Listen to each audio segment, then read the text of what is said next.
be intentional about your character, you can have money and a career. You are the hero in your story.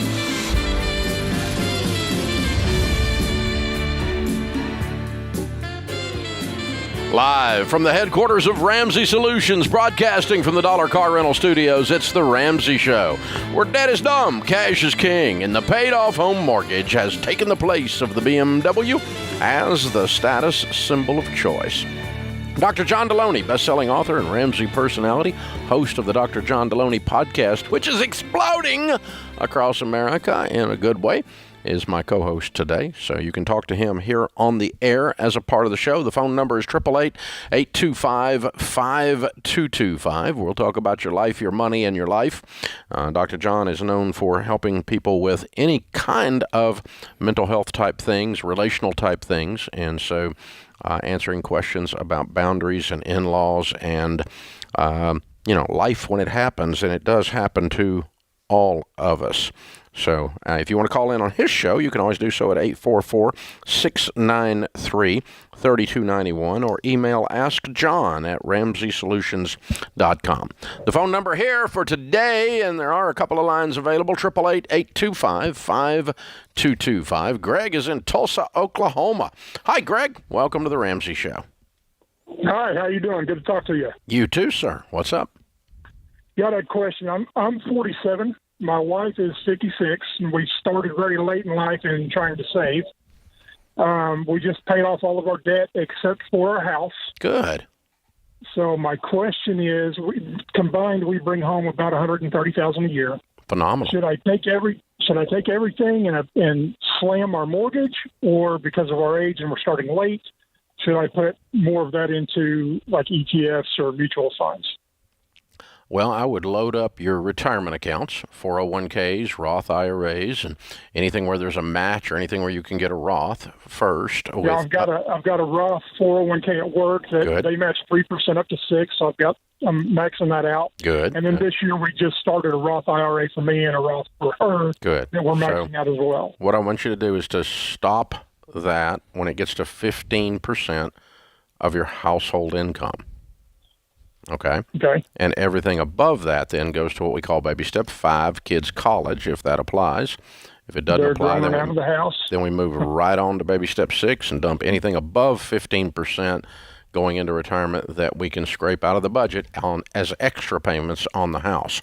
What typically happens in these situations, and you can run the math out on your situation if you want, but what normally happens is the home's paid for in about 7 years. That's what I had figured, 6.5. Okay. And that's with putting 15% of your income into retirement? Yes.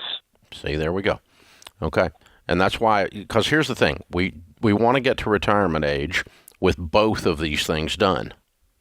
The house paid for and a pile of money in the 401ks and the IRAs. One or the other is okay. Neither one done becomes a retirement crisis, right? No money saved in big debt on the house, and you hit 65 or 69 or whatever, then you're screwed. You're really in a mess. But you've got 10 years for your wife, 20 years for you to build wealth and to clear this debt. And so you should be in very, very good shape when you get to retirement just by following the baby steps. So, Dave, help me with this, because I feel burdened by a mortgage. It kills me. To the point that it is hard for me at my age to put money in retirement while this thing's hanging out there. And is that a point when the psychology I need to dial that back and it becomes a math problem? It just kills me, man. Well, I would just take, a percentage of that kills me and just put it into, I'm going to be very intentional with these dollars. Yeah. Every dollar that comes into the house. And so everything above 15% goes on the house. Yeah. And the kills you keeps you from, buying a $150,000 car or a $50,000 car or something instead of putting it on the house. Now, it doesn't mean you have to drive a $2,000 car on the other hand, but I'm saying what that does is that sense of weight or that sense of fear of not having enough, there's a healthy result in that if you don't let it build up and it just becomes toxic. In other words, it's a motivator. It pushes you to do the right things because the weight is real. I says, am I crazy? No, you're not crazy. The weight's real. I mean, it's real, but don't let it make you crazy. I've never been able to demonize it. Like if I owe somebody something, I really feel like I owe them something, right? And I know credit card's different than student loans, different than house, but for me, it's all the same. Yeah. I mean, it's all a debt. That's right. And the borrower is still slaving to the lender. And what you're experiencing is the emotional, relational, spiritual part of slavery. Right. And you feel it. And so somebody else is going to participate in me deciding what I'm going to do with my life. Yeah. Yeah. Don't want any bankers bellying up to my kitchen table. That's it. That's what it comes down to. But to. I invited them to, right? So. John is in Indianapolis. Hey, John, how are you? I'm doing fine, Dave. How are you today? Better than I deserve. What's up? Good. I just have one question. In 2007, my wife and I took one of your Financial Peace University class through our library, and it served us very well down through the years. And I'm about 2 years away from retirement, and I've been investing in the 40% C, 40% S, and 20% I, like you recommended, and it's done very well. And my question is, I'm about 2 years out from retirement. At what point do I possibly slide that over into a more safe, less risky fund, or do I keep my foot on the gas pedal until I walk out the door? How old are you? I'm 58. 5'8". Yes. Okay. Well, I'm 60, and I have not moved anything to conservative investing. Now, what you may do when you do retire, I probably would come out of the thrift savings plan and do a rollover into an IRA and sit down with a SmartVestor Pro and develop a portfolio for your retirement of mutual funds, okay?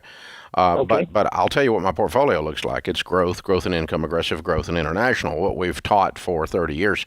Now, here's the thing. The idea that as you hit 60 or hit retirement that you're supposed to move money into conservative things is called asset allocation. And it is a widely believed theory of investing among the financial planning community. I personally think it's wrong. I think it's a theory, and I think the theory breaks down. Here's why. At 60 years old, if you move stuff into bonds and money markets and you start producing about half the rate of return that you're producing now, in other words, you start making 4 or 5 or 6 instead of 10 or 12 on your money, all in the idea that now we're coasting into the harbor of retirement and we need to be super conservative and we don't want to put anything at risk. The problem with that theory is that if you're 60 years old and you're healthy, statistically, you're going to live into your 90s. The average death age of a male in America is 76, or a female is 76, a male is 74, but that includes infant mortality, teenage death, and so on. When you hit 60 years old healthy, you have a very high probability of living 30 more years. So this is like talking to a 30-year-old and saying, you need to invest conservatively because you're going to be 60 someday. Yeah. You got 30 years, you still got to outpace inflation. And so I think this theory's asinine. And so, especially if you've got a lump of money, if you're sitting there with $500,000 or $1 million in these investments, and it sounds like you probably are, then you're not going to be using the money anyway. You're just going to be living off the income it creates. The money's going to be invested for your kids. You're just going to live off the income. You're not going to touch the goose. You're only living off the golden eggs. And so that's my theory. I don't think I'll ever move mine to conservative investments because I've got millions of dollars in it.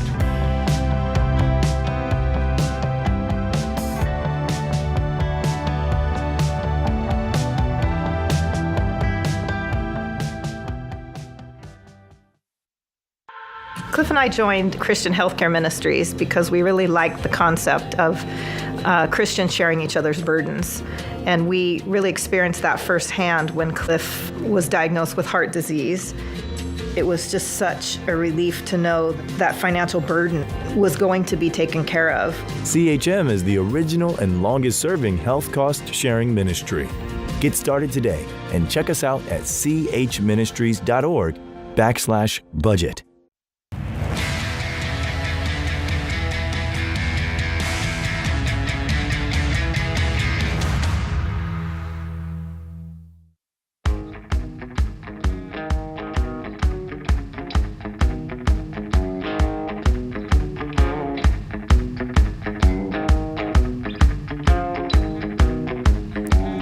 Dr. John Deloney, Ramsey Personality, is my co-host today. Open phones at 888-825-5225.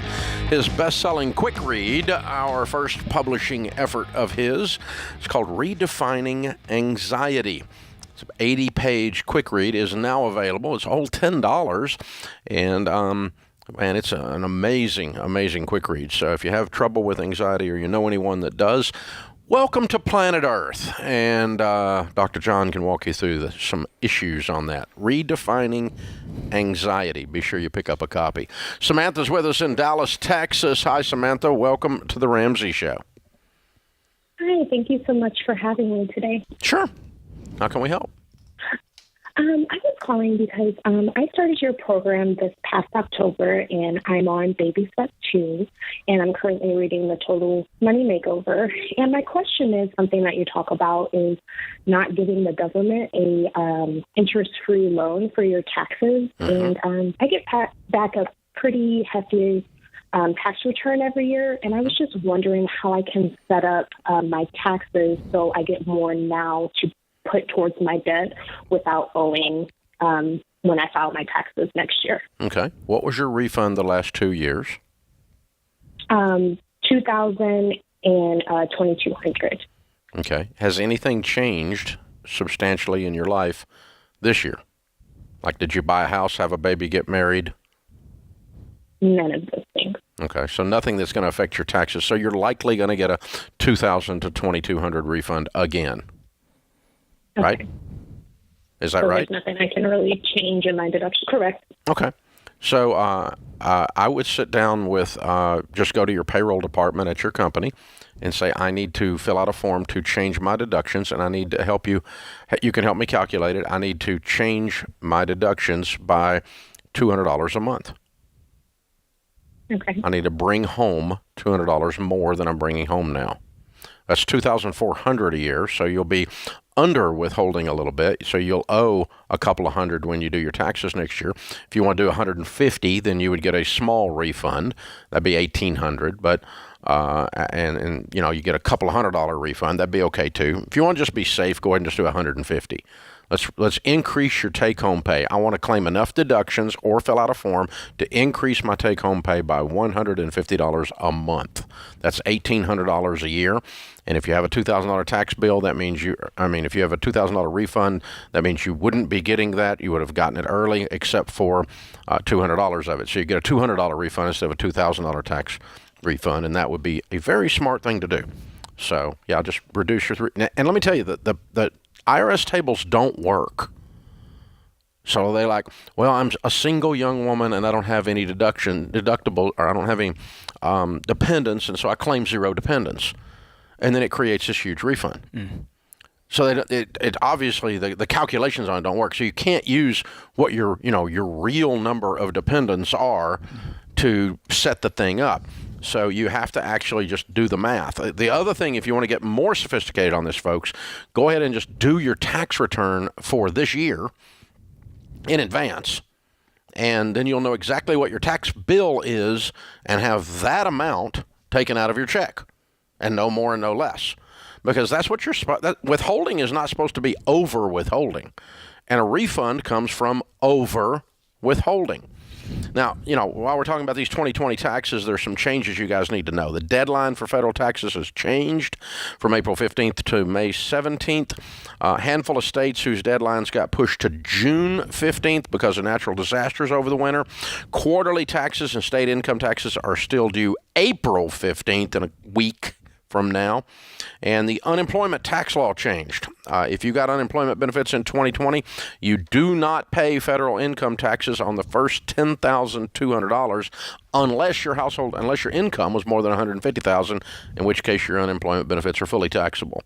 So these are interesting things about taxes, as if there's anything interesting about taxes. But if you're feeling like you can do your taxes on your own, like her situation where she's got a very simple return, there's not much to it, try filing online with Ramsey Smart Tax. About 60,000 people have done it so far this year. It's got all the bells and whistles you need. It's very easy to use. It's top quality, no jacked up prices, no bait and switch. You can file your federal taxes with Ramsey Smart Tax for either $17 or $37, depending on the support you want, and you're not going to get a deal like this from TurboTax. So get tax help you can count on, and if you have a complicated return, we can put one of our trusted pros from the ELP program in your corner to help you. So if you want some help with all this, text TAX to 33789. TAX to 33789. Hey, this may be an ignorant question. Why do people wait until, again, maybe go back to what question I asked earlier, just because I get something in my head and I got to get it done. Why do people wait till April 15th? Is there a benefit to holding off paying your taxes long? Mine are pretty uncomplicated. So if you have to pay, then you would wait until the last possible minute to give them your money. Okay. If you're getting a refund, you would file immediately in January and get your refund as soon as possible. Because you want your money back in your hand and you want to change it. But so going to April allows people to either earn that money, gather that money, get that money that you're going to have to pay the government. Yeah. Okay. And you have to pay the taxes whether you file or not. And so, like in my case, we calculate mine. It's a more sophisticated formula around here because I own the company and all this sort of crap. And so we calculate mine to where I have to pay every year, and we wait until the last possible moment to send them that huge check. We have to pay quarterlies. We have to do some other stuff. There's all kinds of things. So we've already sent in a bunch, but that last big chunk that we are allowed to wait until the last minute without penalty, we wait on and do it at the last minute. And it's not because we're procrastinating. It's because I just don't want to give the government the money until I have to.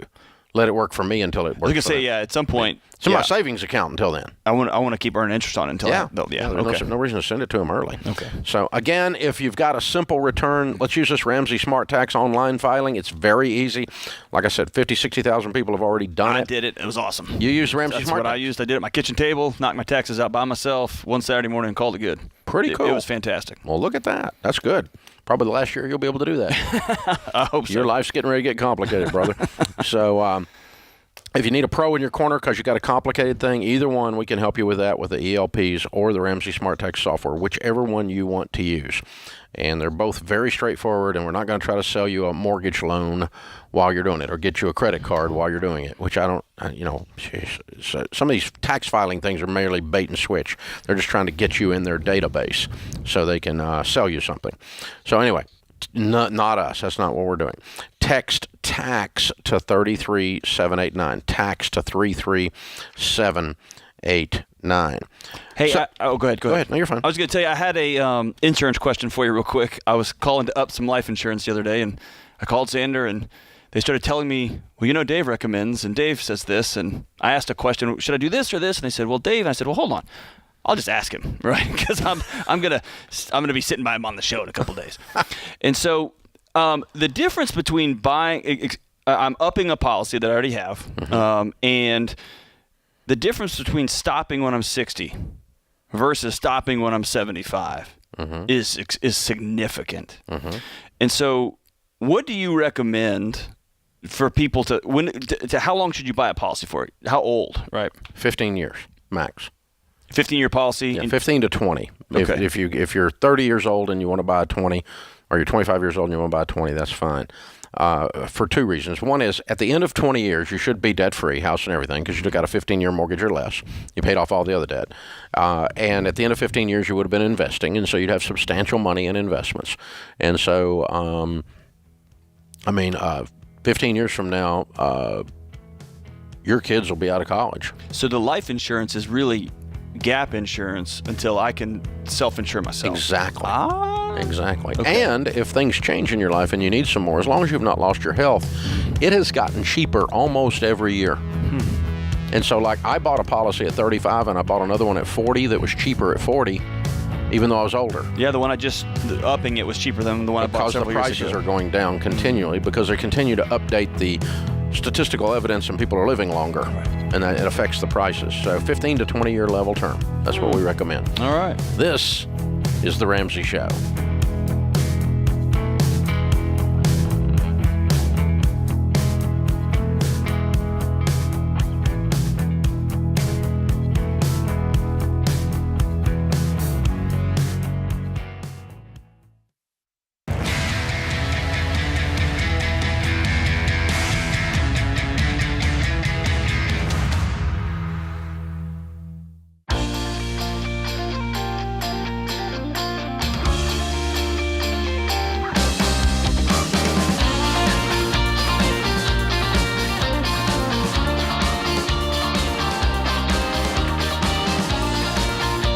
Bobby of Ramsey Solutions on the debt-free stage. Benji and Nikki are with us. Hey, guys, how are you? Pretty good. Welcome, welcome. Where do you guys live? Ashland City. Okay, just up the road. Not bad. Fun. And all the way down here to do a debt-free scream. Yes. Wonderful. How much have you paid off? $38,452.11. How long did this take? 10 months. Good for you. Well done. And your range of income during that time? From 82 to 102. Excellent. What do you guys do for a living? I'm a team lead in accounting department. Mm-hmm.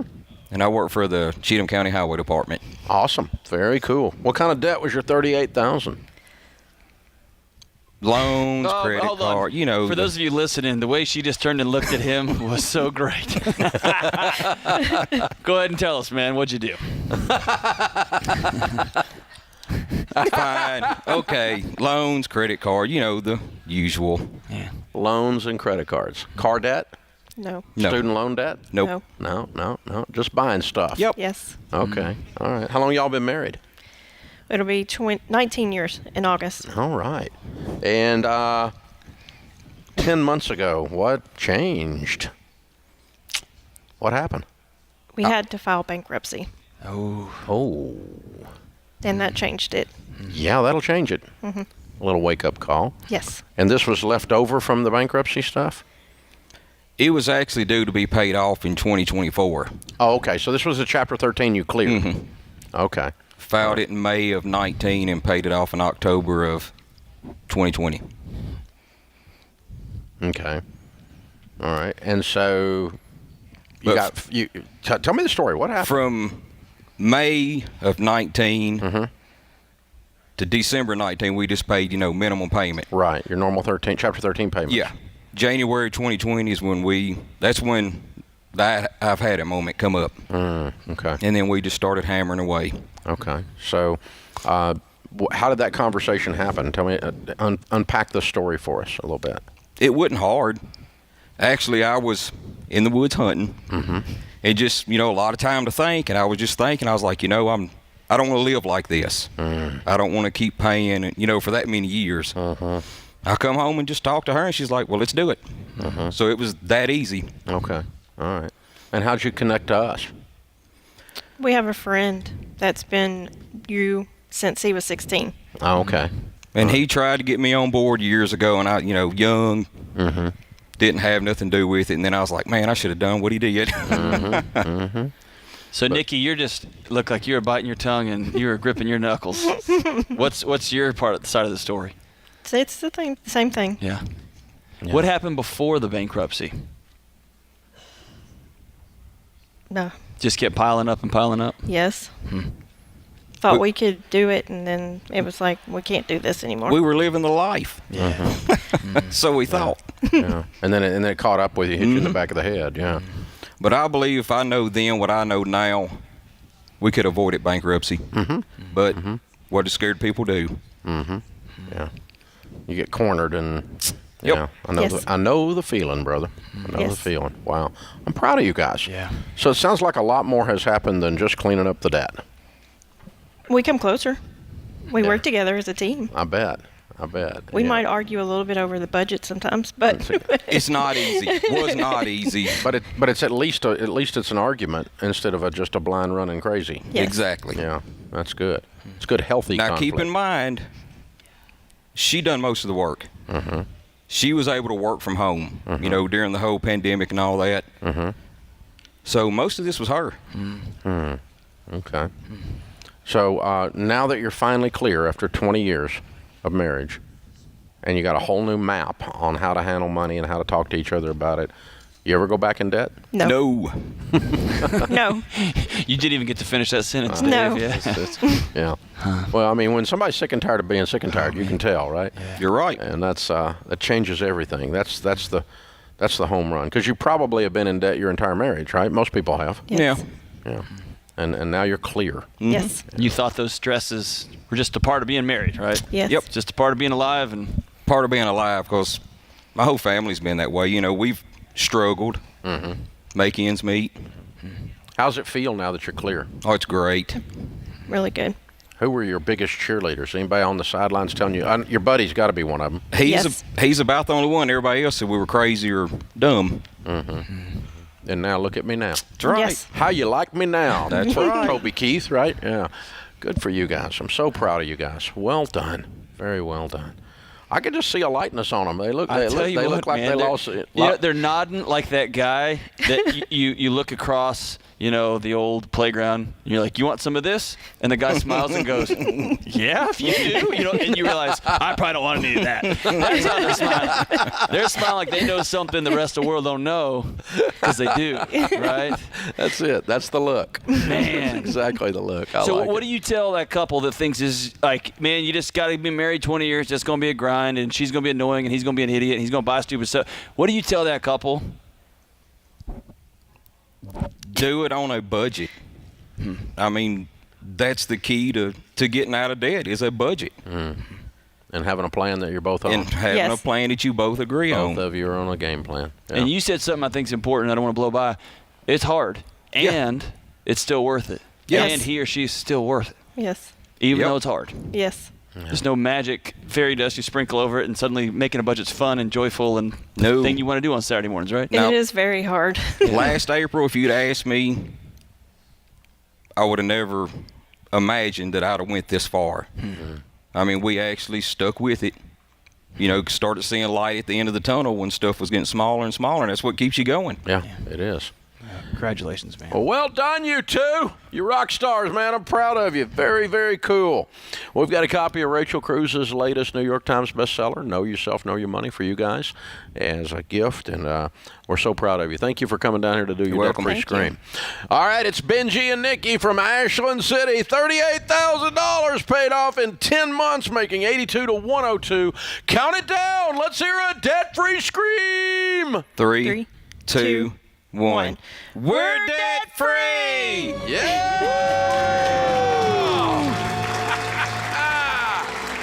This is how it's done. I love it. Very, very cool. Andy is in Providence, Rhode Island. Hey, Andy, welcome to the Ramsey Show. What's up? Hey there, Dave. I already talked to you. A little bit about me. I'm late 40s. I'm single and staying that way. No kids. No hangers on. I'm an everyday millionaire as the end of last year. Congratulations. How old did you say you are? Thanks, Jim. Late 40s. Late 40s. Okay, cool. Yes, sir. I got about $380 in cash. That includes emergency funds. But my situation is I've never owned a house. And I've been looking for quite a while, more serious at times than others, but I feel like it's getting farther away with everything that's going on. Where I'm looking to move, it's a real tight market. And, before COVID, now it's just crazy spread into the outlying areas where I was looking. I'm kind of tired of sitting on this cash and not see it do anything. Good. I can certainly get approved for, a ridiculous amount of a house mortgage, but I was really wanting to pay either cash or cash and maybe $100,000. I think cash is a great idea. The question is, what do I do when there's just nothing in that range?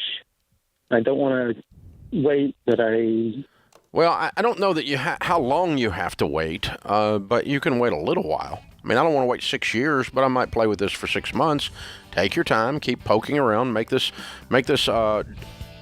search an adventure. I'm looking for the right deal for me at this time, and I'll know it when I find it. And until I find it, just have a lot of peace and waiting. Don't get all caught up in the heat of the market, and that gives you urgency. Your only urgency is you want to own a house sometime in the next 3 years. My wife and I went 9 months till we found the gym that nobody else had seen and just kept blowing over, and it worked out. And you keep looking until the real estate agent's pissed. Yep. Yep. This is the Ramsey Show.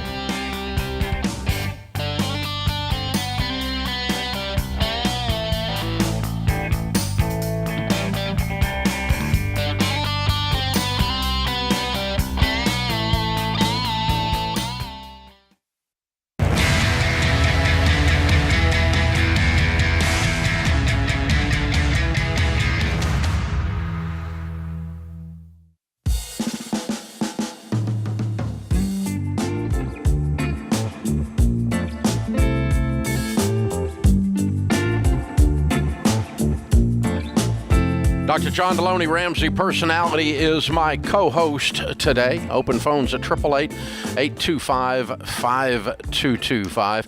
Angela is with us in Idaho Falls, Idaho. Hi, Angela. How can we help? Hi, I have sort of a financial and relationship question. Wait a minute. I'm sorry. You're going to speak directly into your phone. It was cutting out on you. I have a financial and relationship problem. I'm hoping you guys can help me solve it. We'll try.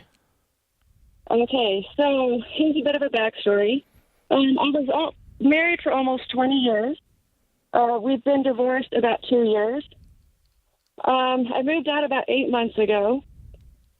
During the time when we were divorced but living together, we were trying to work things out, but it didn't work out. We have financial issues with infidelity that way and relationship infidelity. We have decided we want to try to work it out. Where I'm currently staying, though, my lease is up, and I can't afford rents around here on my own. And so my ex has offered to let me move back in for half of what I'd be paying at rent anywhere else. And is that okay to do while we're trying to work things out, or should we stay separated while we're still trying to work things out? What are you still trying to figure out after 20 years of divorce, living together after divorce, and then an 8-month breakup? What is there left to discuss? Well, we have trust issues in each other. Yeah, clearly. So what do you? Yeah. What's gonna come to the surface here when you move back into his house, and he is able to lord over you the fact that you're paying less rent and you can't leave? How is that going to solve a trust issue? Well, see, me moving out was kind of proving to him that you can't cross that boundary and there's no consequences. Yeah, see, you're playing Russian roulette. I know this is hard. It sounds like your relationship's over, and either he likes having you around when it's convenient, and you are still hanging on to this myth, this fantasy that it's one day he's gonna bloom and blossom and grow, and he's gonna be the guy you've always wanted to be.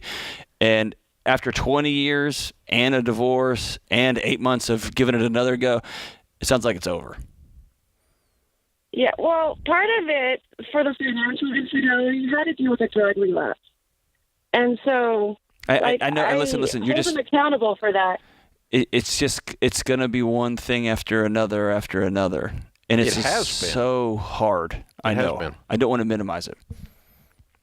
It has been one thing after another, after another, after another, and I'm hearing somebody that doesn't understand their innate value and worth.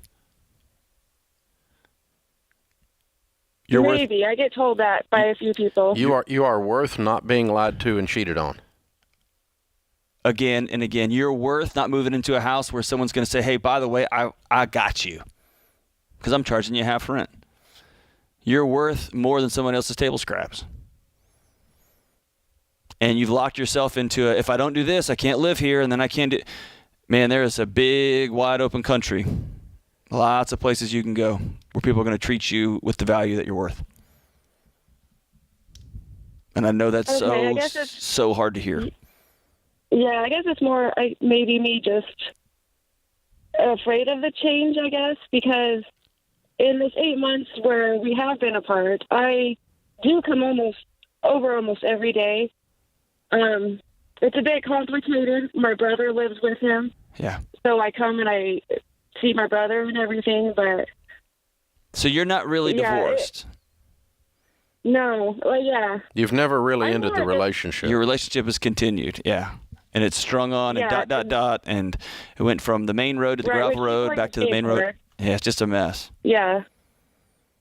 And if you have a scab and you keep picking it and you keep bumping it and Angela, keep hitting it. how old are you? 39. Okay. You have any children? I have one adult child. Mm-hmm. And how old is your adult child? 22. Boy or girl? Boy. Okay. If he called you up and told you this story about him and his girlfriend, what would you tell him? I would tell him to break it off, but it's easier, said than done. Why do you value him more than yourself? Not your son, your ex. Yeah. I kind of feel responsible, I guess, for him and his relapsing, because that's so much the bull issues we were crap. having before. That is so much bull the issues we were crap. having before, like, I know I brought on issues. That's just bull crap. There's no. How in the crud can you come up with the idea that this guy cheating on you, you're responsible for it? Or him that getting is back so into drugs whacked. is your fault. That's It's so not. whacked. It's not. If your son told you that about his girlfriend after she's cheating and sleeping all over town, and he still wants to hang on, and he said, "But it's my fault she sleeps around," you would smack him. Wake up, boy. That's what you'd tell him, wouldn't you? Yeah. Because you know your son has value. Well, we know you have value, and this is just cray-cray, girl. You need to get away. Mm-hmm. That's Uncle Dave talking. I have no psychological degrees. Dr. John's got 2 of them, but I'm telling you this. I've got a problem with your brother. Yeah. Your brother doesn't need to be buddying up with a guy who's disrespected his sisters over and over and over again for 2 decades the way he has.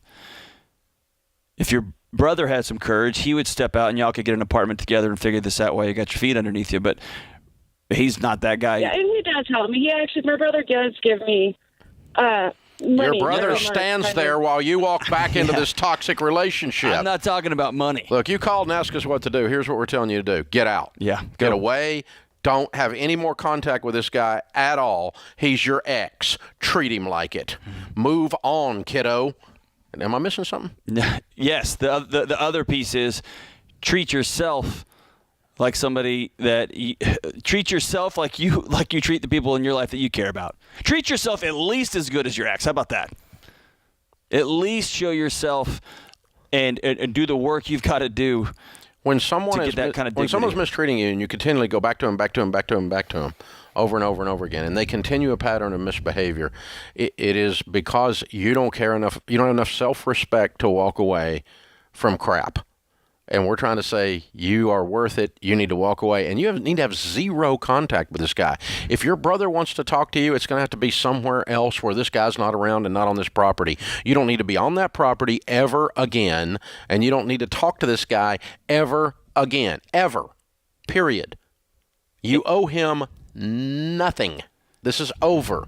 This is so toxic, girl.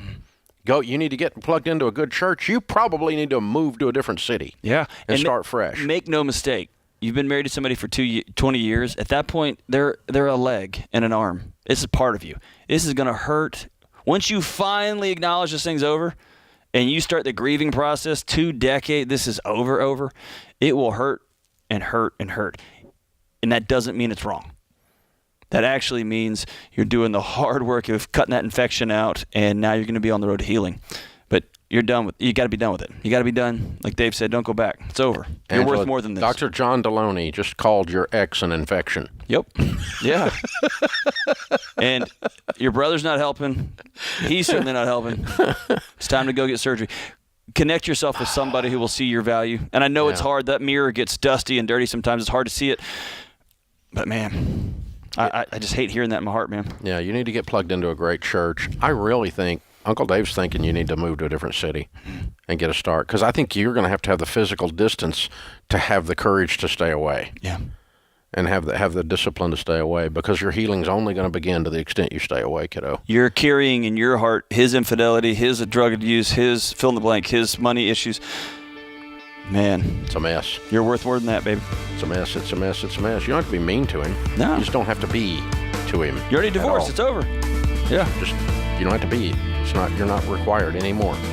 Your services are no longer needed. Wow. That puts this hour of the Ramsey Show in the books.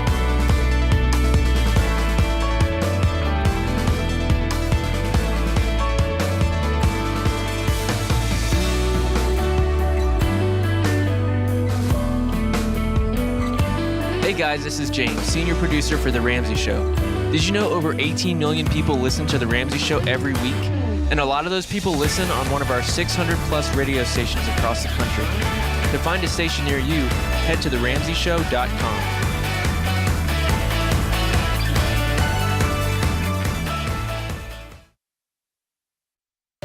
This is The Ramsey Show. You can be intentional about your character. You can have money and a career. You are the hero in your story.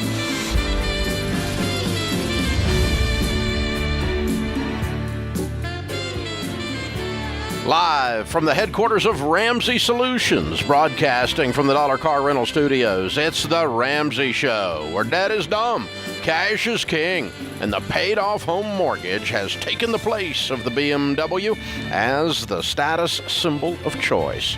I am Dave Ramsey. Dr. John Deloney, Ramsey Personality, is my co-host today. Open phones at 888-825-5225 as we talk about your relationships, your life, your money, anything in your life. We're here to walk with you through the whole puppy, the whole burrito. Open phones at 888-825-5225. Melissa is with us to kick off this hour in San Francisco. Hi, Melissa. How are you? Hi, I'm doing well. How are you? Better than I deserve. What's up?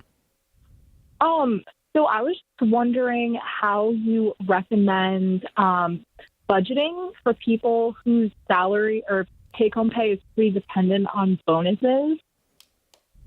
Okay. How long you been doing that? I'm in my third year right now. Okay. You're single? Yeah. And what do you make total? So my base right now is $95,000, and my bonus just really depends on performance. Well, what'd you make last year? 90. What'd you make? You made 90? I thought that was your base. Yeah, that's my base, and then my bonus was $60,000. Okay, so you made $150,000 last year. Yeah. What'd you make the year before? Total. $130,000. Okay, good. So it's heading up then. That's good. Yeah. That means you're performing well on this bonus program. Good for you. Okay. Mm-hmm. Well, here's what I've lived on straight commission or an irregular income, being self-employed my entire life. So I've never been able to do a budget with a fixed salaried income. I've never been. I teach people how to do it, but I've never done one. So what we have learned to do is a prioritized spending plan above what the known money is. Now, how often do you get these bonuses? They're yearly. Once a year? Yeah. Okay. And so you're pretty much living on 90, and then this money comes in and you hit the lottery. Basically, yeah. So they just cut you a $60,000 check one week? Yeah. Yeah. Man, that's a heck of a week. That's a woohoo week. Yeah, I like it. My favorite week of the year. Yeah, okay. So, and you can run your household on 90, can't you? Yeah, rent is super expensive around here, but... But you're running your household on 90, aren't you? I am, yeah. But what I've noticed is a lot of my coworkers, they basically go by the rule of spending all of your base salary, and then with the bonus, they save that. Yeah, well, I don't agree with that part, but I think the budget is fairly easy. We can lay your budget out on your salary, and that's your monthly budget. And basically, you go on Every Dollar or join Ramsey Plus for a free trial and get the Every Dollar Premium, and that's the world's best budgeting app. It's a very, very robust, killer budgeting app to help you spend every dollar of your $90,000 monthly on paper before the month begins. In the app, you're going to give every dollar an assignment, every dollar a name. Now, then what are we going to do with the bonus? Well, we're just not going to save that and blow everything else. In your budget, you save and operate your household. Then when you get extra money, in your case, once a year you get this big bonus. Before the bonus comes, I want you to spend it on paper also. Because a month before you get it, you know what it's going to be, don't you? Mm-hmm. So 30 days from now, I'm going to get $60,000, right? Yeah. Okay. So I want you to you can just get a yellow pad out if you want and say, I'm going to spend $60,000 here on paper. Now, by spending it, I mean we have to allocate for taxes. If they're not taking taxes out, we're going to put some in savings. We're going to be generous with some of it, be giving. We're going to spend some of it on fun. Any we're debt gonna you got? We're going to pay some debt down. We're going to hit some of the baby steps that we've been wanting to hit, and some of these other things. But every dollar always needs an assignment on any money before it gets there. Now, if you don't know what the budget is, or let's say you're thinking about this in September before you know what the number is going to be in December, then you would start to just make a list and say, okay, if I don't get as much as I did last year, what's the most important thing I'm going to do? And you prioritize the things on this yellow pad from most important to least important, and you go as far down that list as the money allows you to go. When you run out of money on that list, it should be that you've done the most important things to you before you did the least important things to you, because you had a progressively important list, a list that is listed from most important to least important with a dollar amount beside it. How far down that list can I go? And it can be, I want to take a trip to Europe, and I put a dollar amount beside it. I want to buy a car, I put a dollar amount beside it. I want to pay off this student loan, I put a dollar amount beside it. I want to finish up baby step 3 and have an emergency fund of 3 to 6 months expenses, and I put a dollar amount beside it. Wherever you are, whatever your goals are. Now, which one of those is the most important is number 1. And any money that's left over can go to number 2. And any money that's left over can go to number 3. And it's a prioritized spending plan. Now, for those of you that have an irregular income monthly, like, for instance, I grew up in the real estate business, and you really do not necessarily know what you're going to make next month. I mean, you may have some closings in the hopper, you may have some contracts that are coming at you, but you don't know exactly what you're going to make next month. So you really are going to live that list out in the coming 30 days. So rent, electricity, food. It starts, if you have 0 that you can count on, if you're 100% commission, like that situation, you'd start with food. And then you do utilities. And then you do food, shelter, clothing, transportation, and utilities. Take care of those first, and then we're going to do baby steps. And then we're going to reduce debt. And then we're going to do this. And then we're going to do that. We're not paying property taxes before we buy food. We're going to decide, if I can only buy one thing, what would I buy? And if I can only buy one more thing, what would I buy? And then you list it out like that. And it makes you really prioritize your life. The psychology of getting a $60,000 check on a Friday, man, you could blow that. And I like the idea of being intentional before you're holding that money. Yeah, you got to do it on paper before the money comes. Because it's gone. It just would evaporate. And those of us that were in the real estate business or other straight commission things, we go from buying Cadillacs to having them towed. I mean, it's back and forth. It's all over this volatility, and you have this tendency in that world. Not her, but if you're in that kind of a world, a sales world in particular, you have this tendency to think you can out-earn your stupidity. And I tried to out-earn my stupidity for years, and I was a lot more stupid than I was talented. So I couldn't do it, and it kept catching me. Even if you're not stupid, the world is still spinning around you. There's always something that wants your money. Somebody else might be stupid and cause, yeah. There's always something coming at you. You can just count on it. It's just part of the dad blame equation. It's how it works. So that's a great question, Melissa. Great question. Thank you for joining us, and we appreciate you being a listener. Good for you killing it, Melissa. That's fantastic. Yeah, that's a wonderful income. Dr. John Deloney, Ramsey Personality, my co-host today. This is The Ramsey Show.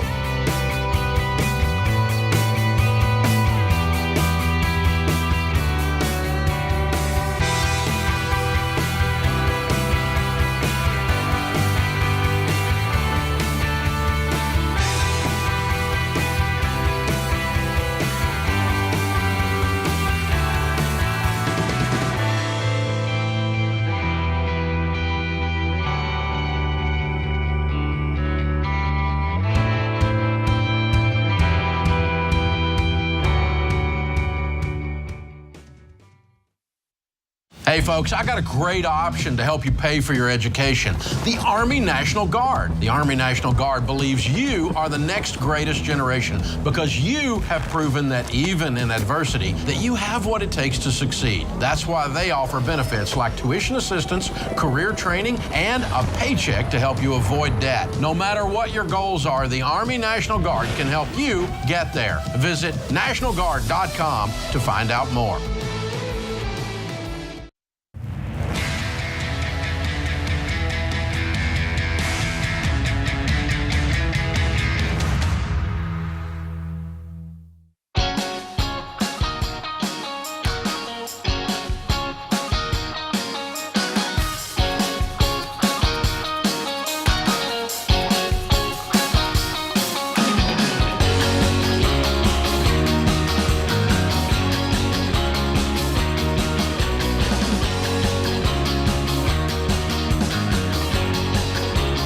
Dr. John Deloney, Ramsey Personality, is my co-host today.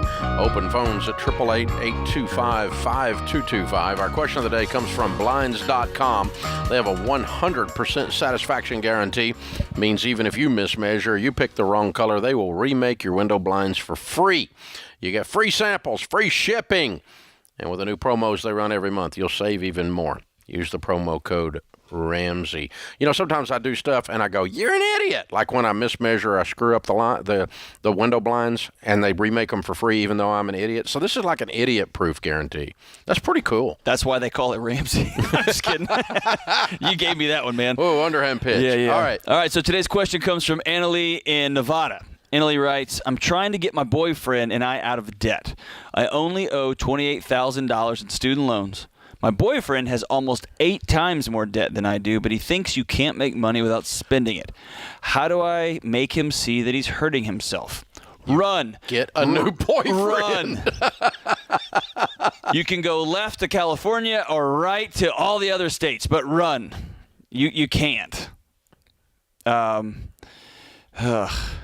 here's a rule of thumb when dating. Do not date people you have to fix. Yes.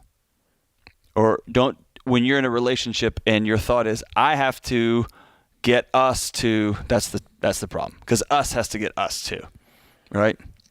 His job is to initiate being a grown-up. Thus far, he has not done that. Mm-mm. Yeah. And he's not, it's not rare that people think you got to spend a whole bunch of money to make money. I know that's common, so I don't want to say he's an idiot. He thinks you can't make money without spending it. Right, you got to spend money to make money. No, right? he just says you have to spend all the money you make. Oh, okay. He thinks he's in Congress. No, because they spend more than they make. Yeah, they spend more than they make. Yeah. Apparently he does too.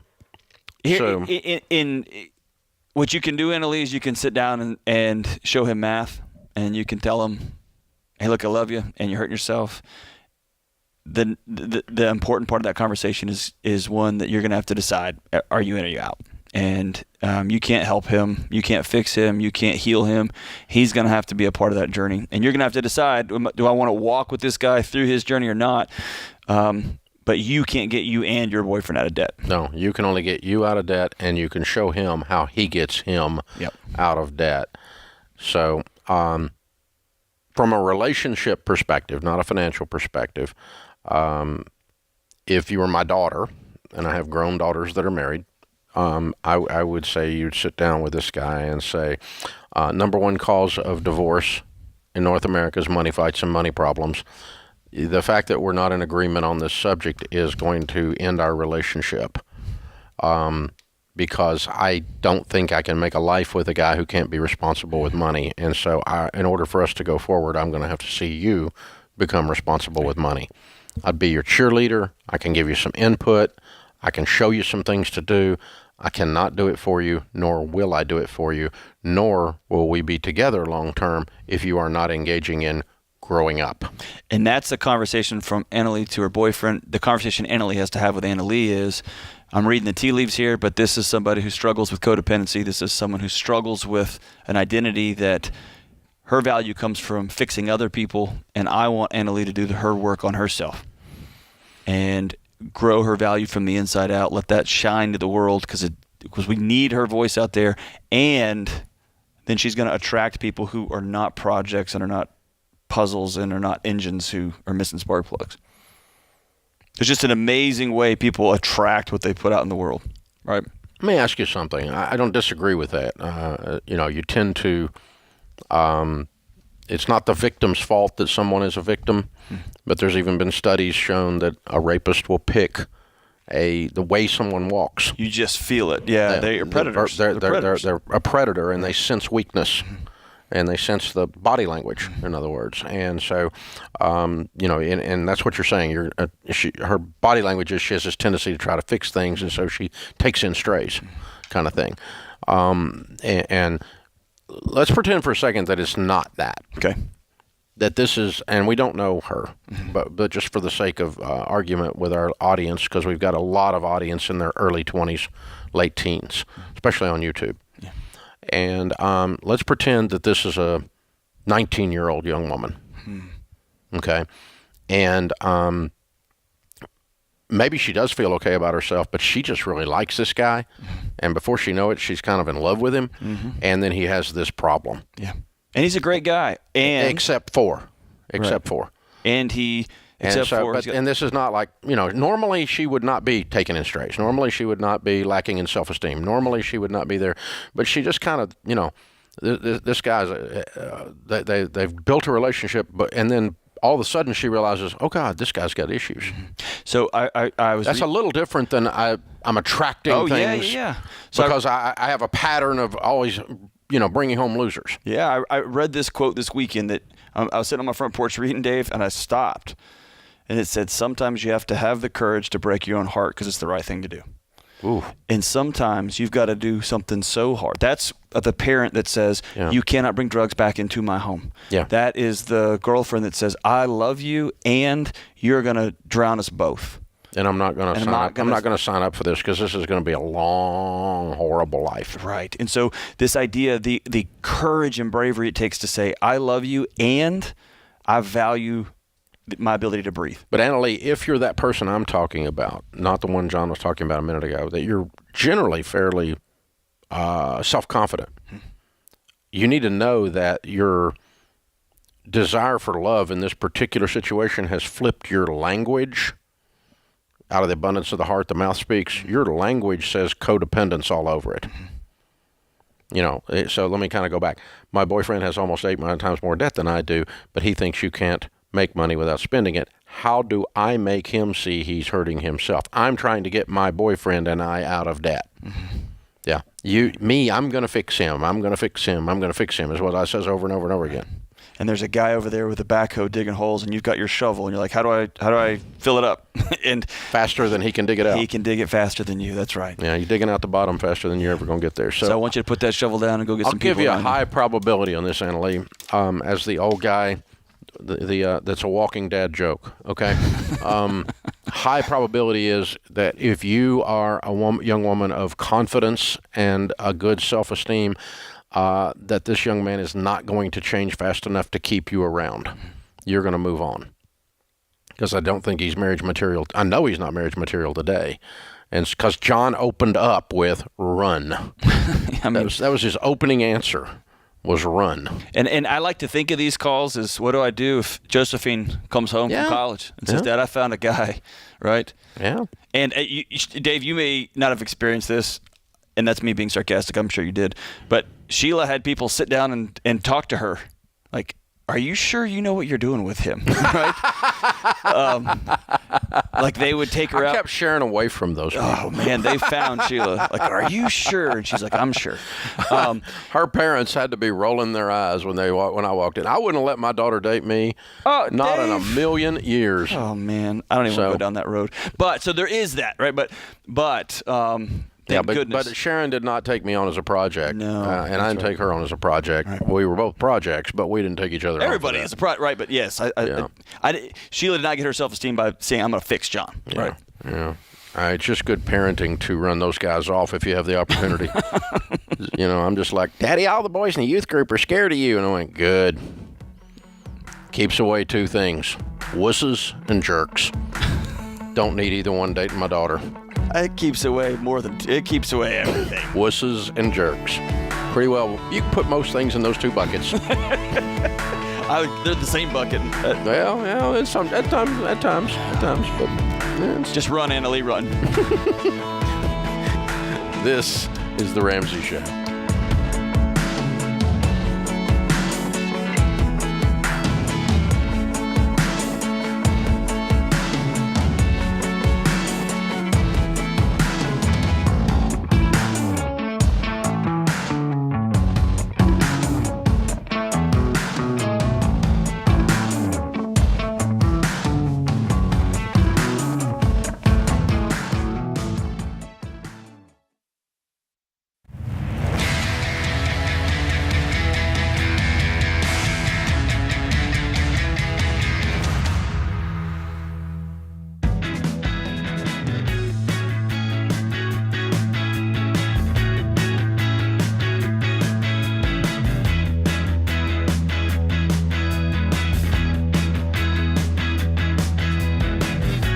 Dr. John Deloney, Ramsey Personality, is my co-host today. This is The Ramsey Show. Open phones at 888-825-5225. John and Ashley are with us in New Hampshire. It says on my screen you guys are debt-free. Congratulations. Thank you. Thank you. Well done. How much have you paid off? $75,000. All right. How long did this take? 11 months. Good for you. And your range of income during that time? About $105,000 to $120,000. Cool. What do you guys do for a living?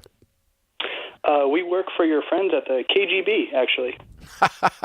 Okay, cool. Hey, that admittedly took me a second, because if anyone in my life who would actually know the real KGB, it'd probably be Dave. So it took me a second, but I got it now. The IRS. Yes. Yes.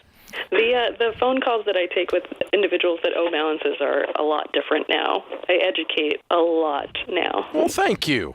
Thank you. That's very good. So tell us your story. What kind of debt was this? We had one auto loan, but it was multiple upside downs wrapped into one, so it was like a $650 payment for one auto loan. Yes, student loans. We financed our bed. We had a Best Buy card for the washer and dryer, and that was it. The way you said, we financed our bed, so we just kept getting... I've heard him make fun of people for doing that before. You financed what? Did. Yeah. Mm-hmm. Yeah, well, haven't we all? And so how long have you guys been married? A little over 3 years. Okay. So what happened 11 months ago? What was the turning point? Well, we were on our way to make another bad financial decision. We were going to our credit union to ask about their 40-year mortgage offer. And then they told us that we could sit down with a financial advisor because we were members. So we got an hour, and he said, you guys have a bad debt-to-income ratio, so maybe hold off on that. Oh, when the bank won't take your money, that's when you know you got a problem, right?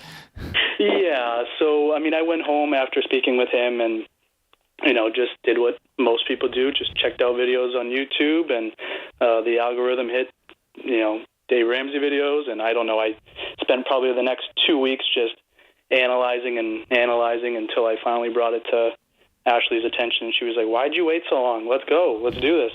Ah, okay. Yep. We bought a PU right after that, and it was kind of, hit the ground running. Just go. Game on. When the student is ready, the teacher will appear, huh? Exactly. Yeah, the app said it was going to take 20 months, and we did it in 11. Yeah. Well, that's because you decided to do it all with a game-on attitude. I'm proud of you. Don't mess with IRS agents. Yeah, Yes. very well. What was the movie? Men in Black? They will get it done. Yeah. You flashy thing me? Yeah. Oh, man, you guys, that's impressive. So well done. So what do you, now that you did it, now that you're successful, you successfully got out of debt, something Congress can't do. What would you tell people the key to getting out of debt is? Budget, for sure. We thought we were only going to have $100 extra a month to put at the debt, and when we did the budget, we found $2,000 that we could put towards the budget without overtime. Wow. The budget was, yes, and saying no. We have 3 young kids, so we learned quickly to say no. Mm-hmm. Okay. Yeah, they didn't die. They didn't run away. They didn't leave you. They're not in counseling. Yeah. Right. No. They're perfectly fine. They're happy with it. Actually, we explained to them what we were doing, and they loved watching the colors of the car loan, getting higher with us paying it off. They would come in and check every day, and they'd get mad at us if it didn't, go down. Turned it into a game. Yeah. Yeah. They were our biggest cheerleaders. That's fun. Good for you guys. Well, it sounds like there's a lot of transformation happened in the house during this time. Yes, for sure. So talk to me about that drive home with your head held low to that husband who's like, man, I got to figure this out, to how's your marriage now? Well, communication is obviously the big thing. We both work there. Everyone critiques us for or just asks, how do you spend 24/7 with each other? and it's because of the communication. And, we tackled it together, for sure. So I am the numbers guy, and I would sit there and crunch, but she just would make it work. She took over with the budget. We'd have the meetings, and, she'd sit in there and do the transactions. And so it's just the constant communication back and forth. The teamwork. Precisely. Love it. Well done, you guys. Very well done. I'm so proud of you. So this is an interesting thing I want to follow the thread through. You meet with the financial advisor at the credit union. He says you have too high a debt-to-income ratio, meaning you is broke, and you come home, spend a couple of weeks poring over YouTube videos. That leads you into Financial Peace University. What do you feel like, looking back on that journey you've been through, was the core message that you got from us that caused you to be able to do this? To me, preparing for the future, kind of like Dr. John said, me hanging my head down low, like, how do I figure this out? Well, that was just for us to try to get out of, my parents' home with 3 kids. We were living with my parents, and, I was like, how can I, fix this, with what, it was my student loans, and, that was one of the biggest problems. But, it was just, pushing through and, looking forward to the ability to set them up, educate them so that they don't make the same mistakes that I do. So it's kind of like you're more willing to sacrifice when you have a higher calling, something other than just I want to buy crap. Mine was the give part. Yeah. Being able to get to the point where I could give back. Yeah. That was the biggest thing for me, other than setting my kids up for success. But yeah. But change your family tree and generosity are non-selfish, noble, higher calling goals versus I want to buy a nice car. Exactly. And by the way, you can do both. You don't have to. They're not mutually exclusive. But I want to buy a nice car someday isn't enough motivation to sacrifice. I want to change my kids' lives. You can sacrifice. The 6-year-old's already saving for a Tesla. Because he's not going to borrow money from the bank, he said. He's going to save for it now. Well, I like this guy. When he's 55, he'll have earned that money to afford that car. He's got like 200 already. Yeah, he'll have more than Elon has himself, so there you go. I love it. Congratulations, you guys. We're so proud of you. We got a copy of Rachel Cruz's book for you, her latest New York Times bestseller. It's called Know Yourself, Know Your Money. You guys are an impressive couple. Thank you so much for sharing your story with us. John and Ashley from New Hampshire, $75,000 paid off in 11 months, making 105 to 120. Count it down. Let's hear a debt-free scream. 3, 2, 1. We're Yes! I think I heard that family tree joining in. Man, that's the way it's supposed to be. The Roots called out on that one. That's the way the sound. That's the way the sound of a family tree changing right there. When you get that chipmunk voice going in there with it, that's when you know you're on track, baby. Man, that gives me goosebumps when I hear the kids yelling. It's fun stuff. That means they were plugged in. They were dialed in. They knew what was going on. And that's Sophia. They got it on our screen here. Sophia, Jackson, and Grayson were joining in there. So congratulations. And they got to watch Mom and Dad do hard things, and they learned, hey, we can do hard things. And man, there's something about growing up in a debt-free house. That's a legacy shift. There's something about giving your kid, a car and a house and paid for college. That's cool. There's also something about letting your kids watch you struggle and learn and grow. The word no. And then they think, powerful word. I can do hard stuff. Yeah. Mom and Dad can do hard stuff. I can do hard stuff. Man, love it. This is The Ramsey Show.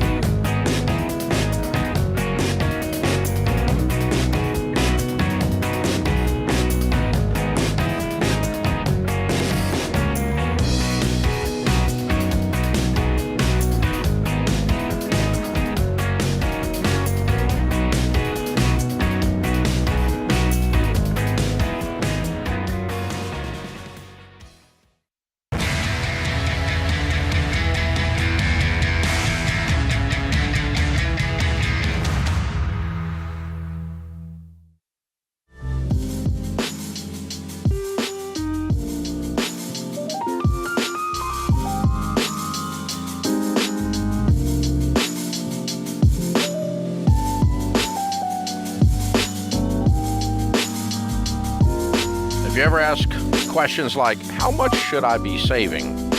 Or how do I get out of debt faster? Or what's the right way to invest? Or I don't know where to learn about money. Well, here's the good news. You don't have to figure all this out on your own. Ramsey Plus will guide you every step of the way. With a Ramsey Plus membership, you get all the digital teaching in Financial Peace University and other classes you need to really understand money so you can be confident you're always doing the next right thing. The budgeting app, every dollar is pretty amazing. The tools, the guided action steps, they help you make progress on your money goals really, really fast, and that means no more debt. Cash in the bank for emergencies, a real plan for your future, a sense of peace and power around your money. Ramsey Plus helps you get small, consistent wins every day that cause you to have the big results and the lifelong habit change. You get started today with a free trial. Text TRIAL at 33789. Text TRIAL to 33789. Dr. John Deloney, Ramsey Personality, is my co-host today. John is with us in Atlanta. Hi, John. Welcome to the Ramsey Show. Hi, Dave. Thanks for having me. Sure. How can we help? Well, Dave, I'm calling in because I'm 27 years old. I've got a stable job with the federal government that pays pretty well. And I'm just kind of looking forward at my future here. And it seems like a lot of the people who stay in this position kind of end up losing passion for what they do. And I'm starting to notice myself losing passion for what I do. And so, you know, when I bring this up with my family, they kind of tell me, you should stick with it. You've got a pension there. You know, you've got ironclad job security. But I feel like if I stay here, I'm gonna go crazy. How old are you? I wanted to know. I'm 27. How long have you been there, man? 2 years. How many? 2 years? 2. And what is it you do exactly daily? Well, I work as a statistician. So basically I'm, you know, they try to automate a lot of the things that my organization does now. And so I'm involved with that. What do you love doing, man? Well, I do love working with numbers. I do love statistics. It's what I studied in school. Why is this driving you crazy then? Well, it's driving me crazy because I just don't, I don't know. It just doesn't seem like the people who work here are very passionate about what they do. I mean, shocking. Yeah, but let's don't care about them for a second. What about you? It's okay to be in a room where you like what you're doing, even if the people around you don't. No, because the problem is that a lot of the times what ends up happening is that if you're passionate, you know, you end up getting extra work, but because of the way the system works, there's not really much advancement. So it just becomes frustrating. What does the word passionate mean to you? Passionate? I've been hearing my students use that word passionate for years now. What does that mean to you? Well, I suppose that what it means is that sometimes, you know, you wake up in the morning and you don't want to do something, and it's okay to feel like that sometimes. But if you feel like that day after day after day, then that means that you lack passion. So passion means that, I guess, over a long period of time, you can look back at what you've done and say, you know, I really enjoyed doing that. That really made me feel like I was doing something important. Good answer. Okay. So what's the downside with you going to work someplace else? Well, I would lose my job security for one thing. You don't have any job security. There's no such thing. You work for the federal government, brother. Yeah. They lay people off too. They lay people off too. They're probably not going to go broke, I don't think, but they lay people off too. And your job, you're only as secure as your ability to do things that people want to pay you for. And if you're a statistician who likes statistics, you're going to be employable for a long time. In a data-driven world, yeah, this whole world's driven off of data right now, and you're a data analyst if there ever was one, right? Right. Yeah. I mean, I suppose that you probably can make twice as much money. Yeah. If not 3 times. Yeah, I'm sure. Yeah, I'm sure. It's just a, it's a big decision to make. And security is an illusion, dude. It's a drug, brother. Yeah, you need to get out of there. Because, I mean, you're 27 years old. Project this out. You're going to be 57, 30 years of doing this. You already sound old right now. I can't imagine how old you'll sound then. That's a great line. I was trying to think, he's not depressed, but you just sound old, man. You just sound 74. Yeah, can you imagine how old you're going to be when you're 57? Good God. You'll be 1,000. In government years. You're totally in government employee years, yeah. Hey, and listen, the people around you, the people who are giving you advice, they mean well, but they're just wrong. They are telling you they love you in the only language they know how, which is you being safe and you being secure, which we know is an illusion, but they're doing the best they can with what they got, and at some point, you've got to get off the drug of safety, get off the illusion of safety, and jump. So, John, one of my heroes was my grandpa. In the Great Depression, he was 27 years old, oddly enough, and he in the stock market crash, he lost a business and went broke. And Alcoa Aluminum had come to Alcoa, Tennessee, in the hills of East Tennessee, and opened a plant, and he went to work for them. He worked there 38 years and never left because of the fear.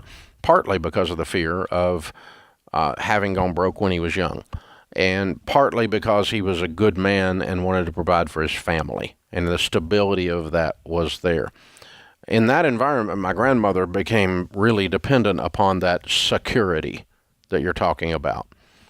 And humorous story, the first time I sold my millionth book, I've sold about 20 million now, about the time I sold my millionth book, which means I had made millions and millions of dollars, okay, if you can imagine.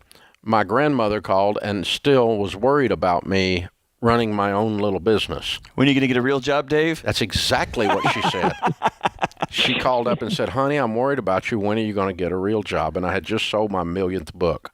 Now, she's sweet, and I understood where she was coming from because I know the story, and my grandpa was my hero, and I understand. He's just one of my favorite people that I ever knew on this planet. I miss him greatly to this day, but I loved her. I loved her too as well. She's sweet as she could be, but that was her love language from the environment and the situation. The way they had lived life was to say, "When are you going to get a real job?"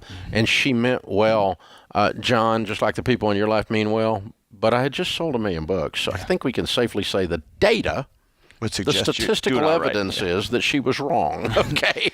Well, and here's the thing. If you go out on your own and you give it 3 or 4 years and it doesn't work, my guess is you could probably get a job with the government. Get your job right back. That's right. Maybe not that exact one with that exact department or whatever, but whoop-de-doop-de.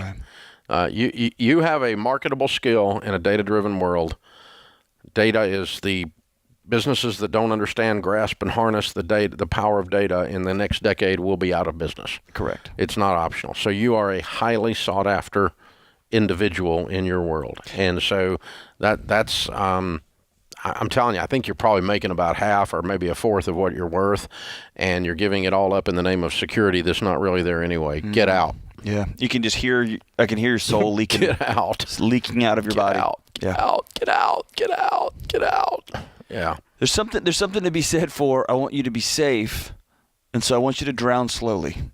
Right? I want you to be safe. Well, I don't think everyone should be an entrepreneur. No, absolutely not. I don't think everyone should be on straight commission. I don't mean that. But, you're only as secure as your own ability to land the next thing because you have talent.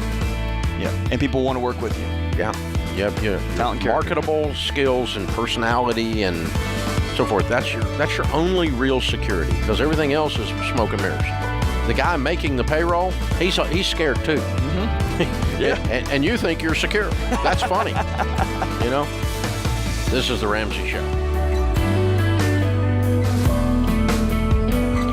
Hey, it's Kelly, associate producer for the Ramsey Show. This episode is over, but if you heard about an event, product, or service and didn't have a chance to write it down, don't worry. We list everything you've heard about during this episode in the podcast show notes section or head to theramseyshow.com. Thanks for listening.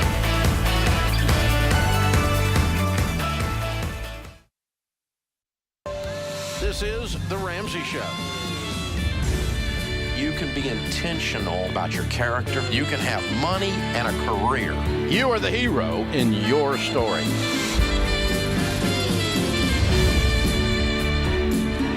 Live from the headquarters of Ramsey Solutions, broadcasting from the Dollar Car Rental Studios, it's The Ramsey Show, where debt is dumb, cash is king, and the paid-off home mortgage has taken the place of the BMW as the status symbol of choice. I'm Dave Ramsey, your host. Dr. John Deloney, Ramsey personality, best-selling author, is my co-host today. Open phones at 888-825-5225. That's 888-825-5225. Jennifer starts off this hour in Washington, D.C. Hi, Jennifer. Welcome to The Ramsey Show. Hi, thank you so much for taking my call. Sure. What's up? So my husband will be retiring from the Coast Guard next summer, summer 2022, and we plan to move back home to Colorado Springs. So we currently have $150,000 down for a home to purchase.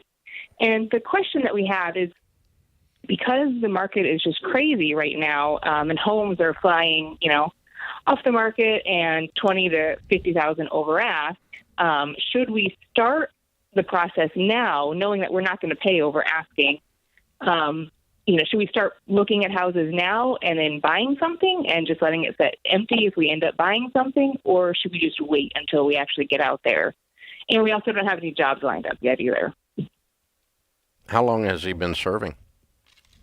It'll be 22 years next summer. My goodness. Well, tell him thanks for his service. We appreciate it. And you too. You guys have moved all over the world, hadn't you? Yeah, we have. Yeah. Thank you. Yeah, I'm glad you're settling in. It's good. It's a good time of life for you. And you're going to have a night. And I think I'm also a little bit, I think I have house fever because we've been renting for so long. Yeah, you got kind of a nesting instinct kicking in almost here. It's like, finally, I get to get my place, and I'm wanting to do it. And all these people went crazy with their houses after COVID, and they're messing up my plan. Yes. Yeah, I don't blame you. I get where you are. I don't disagree. So the only reason you would go ahead and do all of that now is if you believe that this white-hot, crazy upbid market is going to continue for 12 to 18 months.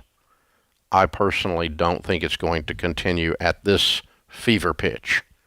This fever pitch is the other end of the other side of the coin of COVID freezing the entire economy shut, because everybody stayed home and they were afraid a little COVID was going to get on them, and so they stayed home. The government told them to stay home. They stayed home, and it shut the economy down.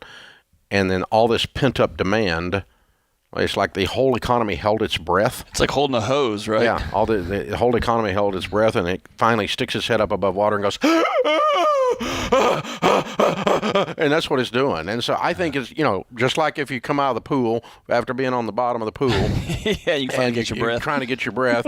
You're hyperventilating almost, and then within 10 minutes, what happens? Kind of everything levels off and, quote, calms down, and that's what I think is going to happen with housing.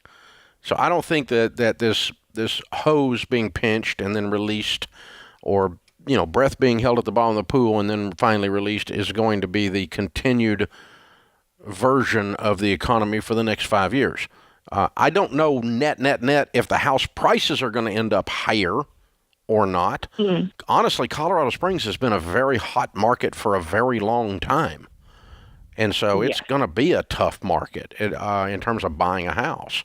But of course, you've got a huge military presence there, spoken on the base there. And so there's always going to be some housing turnover because of that. But it's a highly desirable city to live in, and quality of life, and lifestyle, and everything. And so there's always been a lot of activity around it, as long as I can remember. It's been a strong market, but I don't and so all of that to say, I think the feelings you're having are natural, especially given your situation. But I wouldn't worry about it. I'd just wait till you get out, go out there, get your jobs. If you rent for a year, to do the right thing, it's not going to kill you. And by then, I think this hyperventilating market is going to get back to a normal breathing pattern of some kind. Does that make sense? Yeah, it definitely makes sense. I think I just need an outside perspective to calm me down. Yeah. Your instincts are right on both ends, right? You know this is it's probably not a good time to buy, and I got to buy something right now, right? Yeah, I think you accurately diagnosed yourself. Yeah. Which is good news. Self-awareness is always the sign of good mental health. There's only like 18 people in the country that have that, so good for you. And not many of them are in Washington, D.C., so you're a real rarity. She won't be for long going to Colorado Springs. Yeah, she's leaving. Get out while the getting's good. Yeah, thank you for your service again. I appreciate you. I would just be calm, and while all about you have lost their head, you keep your head. And just go, this is what's right. This is what's right. And there's no better place to be when things cool off. I'm going to have an in breathe and an out breathe. Pile of cash, too, and a rhythm with $150,000 in my right hand. And I'm just going to sit here and breathe a little bit. Yeah, that's a good floaty, right? Yeah, that's a good floaty in the pool metaphor here. I'm just going to beat this metaphor to death. Yeah. Just wear it out. All right, David is with us. David's in Kalamazoo, Michigan. Hey, David, what's up? Hi, guys. Thanks for taking my call. Also, thank you for the EveryDollar app. That thing, we love it. Well, thank you. So my question today is, I listen to your podcast all the time. I don't think I've ever heard you talk about LIRPs, LIRPs. Yeah, because I wouldn't ever tell anybody to do one. Can you kind of explain? I haven't got a good explanation of how it even works or what the advantage over a Roth, just having a Roth. Well, basically, it's a sophisticated version of cash value life insurance. It's a life insurance retirement plan, LIRP. And you're using life insurance as an investment vehicle, which is the definition of sucks. And you're using life insurance as an investment vehicle to create your retirement plan. It's a horrible rate of return. It's very inefficient. And but the insurance world, it does the very best they can to sell this garbage and package it up 90,000 different ways. And this is yet one more way they packaged it. And they try to create some kind of narrative or language around it where people will continue to be snuffed by it. But basically, anytime you buy life insurance as an investment, you have a bad rate of return. And often, most often, the way the deals are structured is when you die, the money you have in the investment is built into the insurance. They pay out the insurance and keep the investment. And it just never works out. That's the typical whole life policy. That's a variable life policy. That's an indexed universal policy, a double backflip circus policy. I mean, they just make up crap, and so it's really, anytime you hear investing in life insurance, there's one word you need to remember: run. Buy life insurance for death only. Do your investing in real investments. Don't buy your mufflers at the transmission store.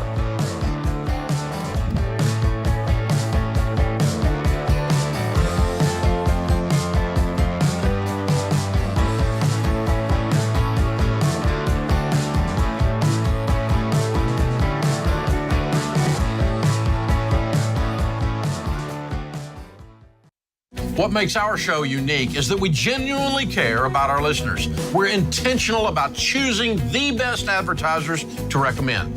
Blinds.com is no exception.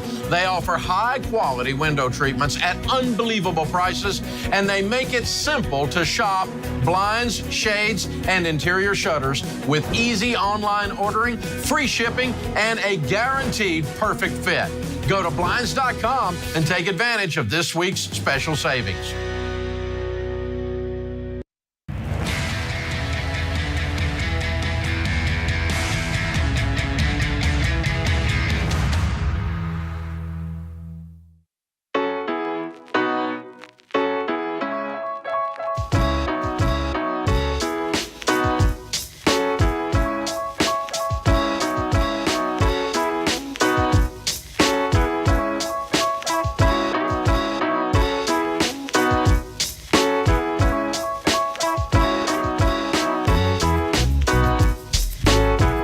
Dr. John Deloney, Ramsey Personality, is my co-host today. This is the Ramsey Show. If there's one thing we all need to know by now, it's that you cannot invest alone.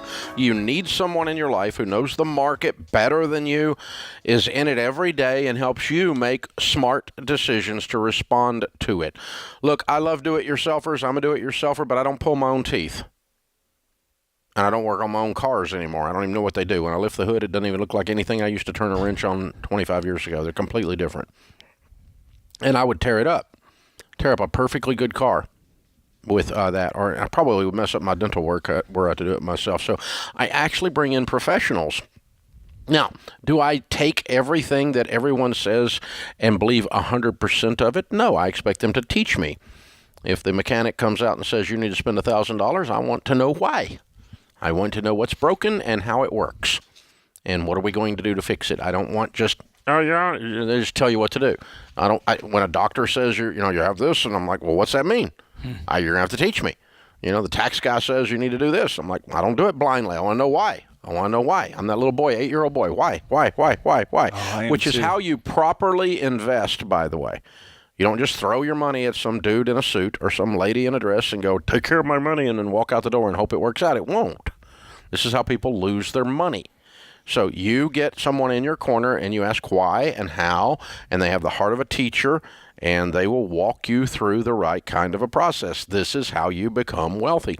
Oh, and by the way, when you're scared or you're worried about the economy, or the news comes on and says the stock market dropped today, and you're like, oh no, I've just lost all my retirement. No, you didn't. Call and talk to your advisor, and they'll talk to you about the history of market fluctuations and how life really works, and they'll talk you off the ledge and let your little emotions calm down, and then you can continue to invest, because the only one that gets hurt on a roller coaster are those that jump off in the middle of the freaking ride.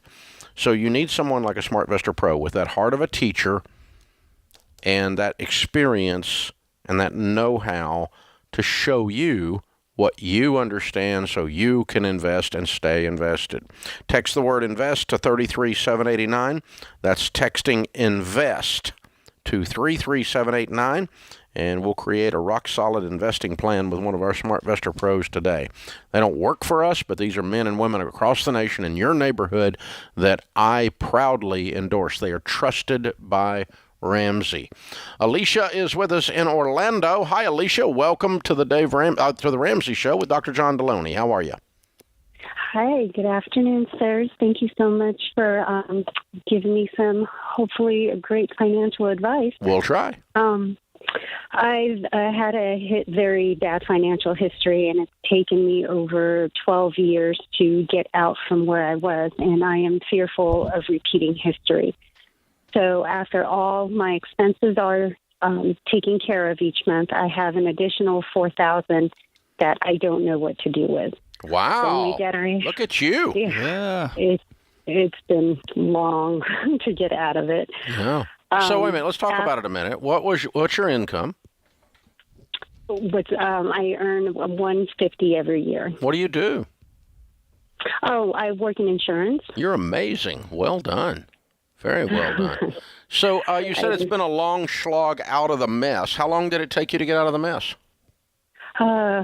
Just over about 10 years.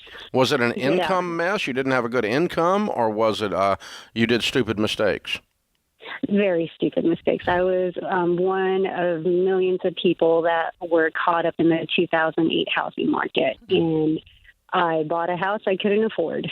Okay. And it was ever since then, I could not get out of it, and I'm finally at a place. When did you get out of it? I had a short sale, and after filing bankruptcy, 2012 was when I finally got out from under that. Okay, so from 2012 to today, 9 years, you've been progressively doing smarter and smarter things and have not added any dumb things to the list. No, sir. That's pretty good. You got a decade of clean. It's been hard. I learned my lesson, and I do not want to go there. I've had my car repossessed. I've had... Not in 9 years you haven't. No, that was all part of the downfall of the 2008. And let me tell you what I'm hearing. John and I talk about this a lot. Let me tell you what I heard. the language you're using, you're still living back there in the pain and the shame. No shame. I'm proud. You haven't. You ought to be. You ought to be very proud. Yeah. You've got a whole decade of being awesome. Oh, thank you. But I'm scared. Well, I mean, that's okay. My wife's scared, and we went broke 30 years ago. She still looks at me like I'm crazy occasionally. And listen, all that means is your brain's working just fine. Yeah. It's seen how bad things can get, and it never wants to let you do that again. And it's willing. No. Here's the thing. It's like you get near the edge of that cliff, you're like, no, you can fall. Your brain, we will smoke a cigarette to calm down today, and it will kill us tomorrow. All our brain wants to do is take care of us right this second. So as soon as you start seeing this money and you start thinking about it, it conjures up all the old to keep you in the straight and narrow, but that can rob you of joy and fun and all of the rewards of this stuff you've worked so hard for. What I want you to hear is I'm talking to a lady that makes $150,000 a year and has made good financial decisions for a decade. You know what that makes you? A freaking unicorn. You're unusually awesome. You're incredible. It's just learning from where I don't want to be again. Yeah, That was my only driving force. Yeah. Now listen. And the next phase is to not run from things, but to run to something. Yeah. And listen, when your brain tries to protect you, it means everything's working great, and all you have to say is, whew, thanks for checking in. I'm doing great. I make $150,000, brain, and I don't make stupid decisions anymore, brain. And then you feel free to share your life with other people, and man, you are off to the races, Alicia. Okay, so what we need to do is we need to assign a task that is future-oriented, because the past has passed, that's future-oriented to these $4,000 a month that you have. And so are you single? Yes. Do you own a home? Yes. Okay. How much do you owe on it? Well, I think it's roughly around $420 now. Okay. And what do you have any other debt? No, sir. And you have how much saved? So I have no retirement savings. I have my 6-month emergency fund of $30,000. Good. And you've heard us talk about the baby steps, where you put at this stage you are at baby step 4, and you put. This is my first time coming across you guys. I'm sorry, but it's okay. It's all right. You have your emergency fund and you're debt free, but the house, that brings you to what we call baby step 4, which is 15% of your income going into retirement. 5 is kids' college. I don't think that applies in your situation. And baby step 6 is pay off your house early. So we're going to put 15% of your income into retirement. That's going to be $22,500 in your life per year, about $2,000 a month going into retirement. And then everything above that you have free, you're either going to spend it and or throw it as extra payments on the house to pay off the house early. And my estimation is that as your income continues to grow, you're going to pay off this house in under 10 years from where you are. And you're going to be in a very amazing place with your retirement 10 years from today, because you start saving $22,000 a year, $2,000 a month, $24,000 a year, somewhere in there. You're going to be rocking it, kiddo. And so your future's bright because of what you learned in the past. And I don't want any listener to blow by Dave's wisdom here. When the gazelle takes off, he's running, or she is running from a lion. And when that thread is over, then that gazelle has to go towards friends. It's got to go towards a new watering source, towards new green grass. It's got to go to stuff. Not away just keep sprinting and sprinting and sprinting. Yeah, you can only run away from things so long. You need to run to things. This is The Ramsey Show.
of Ramsey Solutions on the debt-free stage. Quashira is with us. Hey, Quashira, how are you? Hi, Dave. Hi, John. Welcome. Where do you live? I live in Charlotte, North Carolina. Welcome to Nashville. And Thank all the you. way over here to do a debt-free scream. Yes, sir. Whoop, whoop. How much did you pay off? $82,000. Yo! And how long did this take? 26 months. Wow. And your range of income during that time? I started at $56,000, and last year I grossed $122,000. Whoa! Yes. You doubled your income. I did. In 2 years. Yes. Well, first I have to hear how you did that. Took a leap of faith, and I took another career path, and now I'm a mortgage loan officer. So pretty much. What were you before? A premier banker, so doing credit cards. Okay. Yeah. So you took the private banking knowledge, the premier banking knowledge, and how to serve clients, particularly high-end clients, roll into the mortgage business and go, touchdown! Absolutely. At perfect timing. Well, I was going to say, what a time to get into the mortgage business. Yeah, and what a time to take that skill set and use it. Well done. Well done. I love it. What kind of debt was the $82,000? Well, I financed an iPhone security system. I had to pay taxes. I took out a 401k loan to put money down on a house I bought. I had 2 car notes. I had to buy my mom a car. She just had to have a car, right? In my opinion. So small credit card debt. And the largest one was $52,000 of student loans. God, you just did everything. Yes. I mean, you were like normal. Pretty normal. Plus a little. A little extra normal on there. Correct. Hey, and here's what makes all of this ironic. You worked for a bank. Yes, I do work for a bank. And you knew better. Yeah. Well, yeah. No, she was telling people to do the same stuff all day. Exactly. There you go. Yeah. So what happened that changed all this? Yeah, it's a few things. I was talking to one of my supervisors, and just a little Jim, he asked me how much did I have in my savings, and I told him about $3,000 or $4,000 at the time. He said, how much debt do you have? And I was just counting the student loans, so I said $53,000. He was like, well, you don't have a savings. So I was like, okay, that makes sense. I feel like that sparked it. And then somehow, I really don't remember how, but I came across your book. I read it, and then I went down a loophole of watching debt-free screams. And there was this one particular story where this lady, she was single like myself. She made the same amount of money. She paid off the same amount of debt. And I'm like, if she could do it, I surely can do it. Yeah. And I took off from there. And now somebody's watching you. Yes. Yeah. And they're going to do it because you did this. I hope so. Thank you. Thank you. It's you're very inspiring.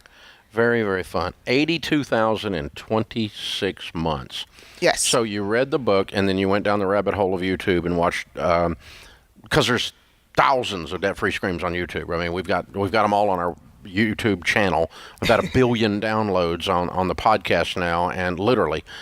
And so people are doing this all the time. Yes. And what a good, I mean, you just, that just fills up your spirit, doesn't it? Yes, absolutely. Other people winning, yelling.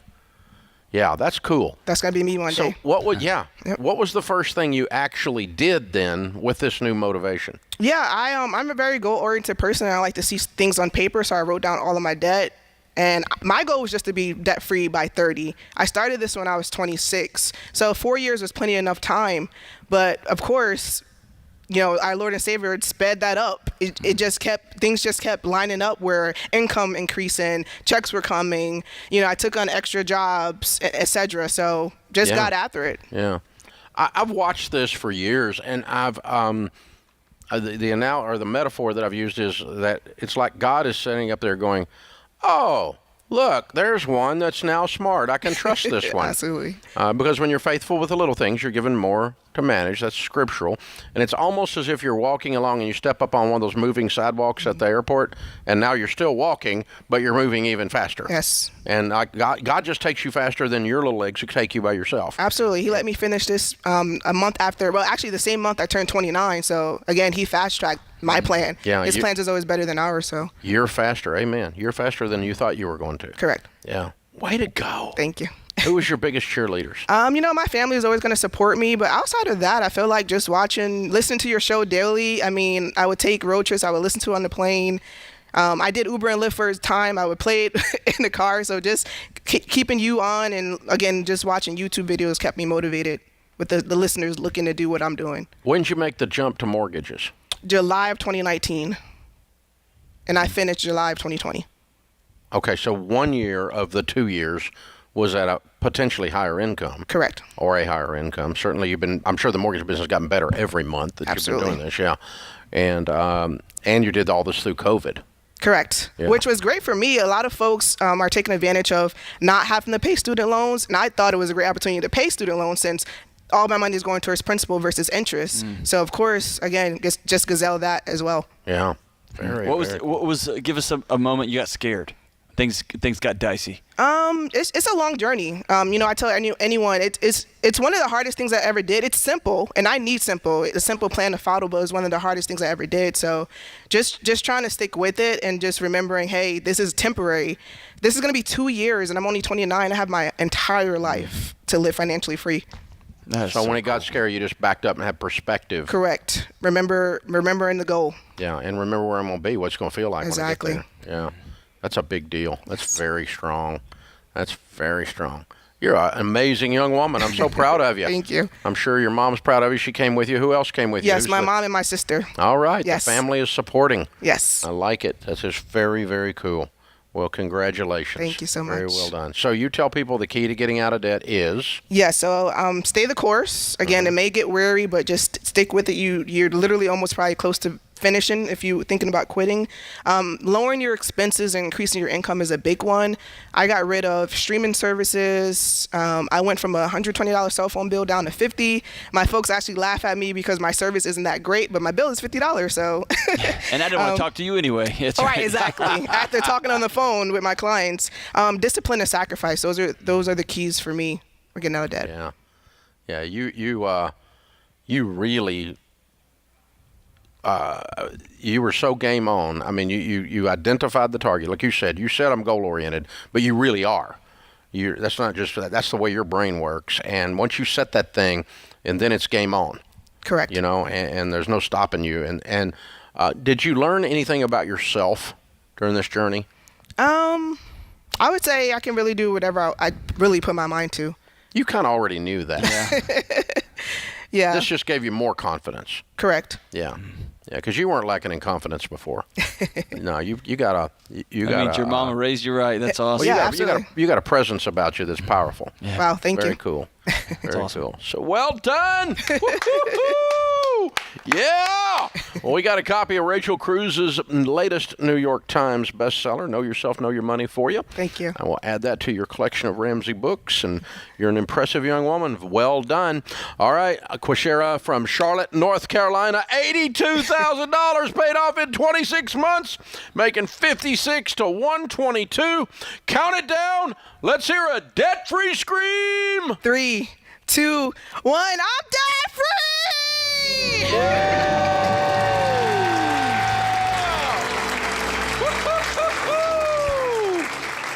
Man, oh man, oh man, oh man. I don't know a lot, but when Kashira has a goal, I'm not going to get between her and that goal. No, you wouldn't want to. No. And I also don't know a lot, but I think you just got a parenting principle woven into that. Mm-hmm. That mom taught that kid how to be that kind of woman.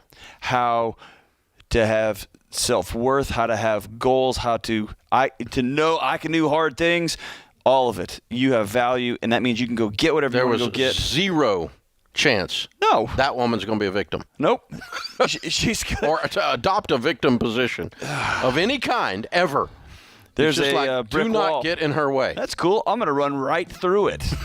It's incredible. It's incredible.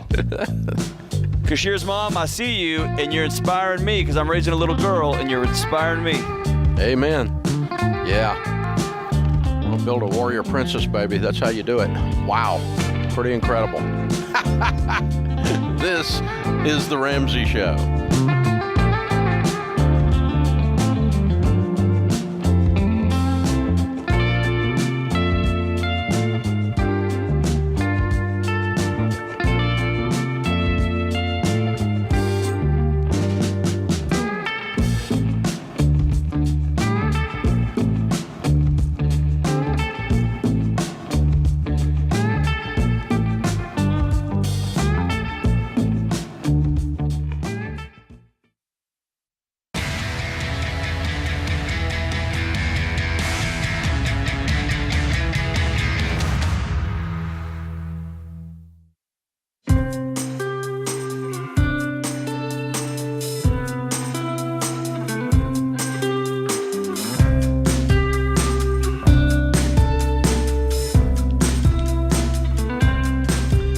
scripture of the day, James 1:4, let perseverance finish its work so that you may be mature and complete, not lacking anything.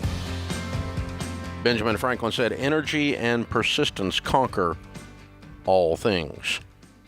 Dr. John Deloney, Ramsey Personality, is my co-host today as we take your questions about life and about money.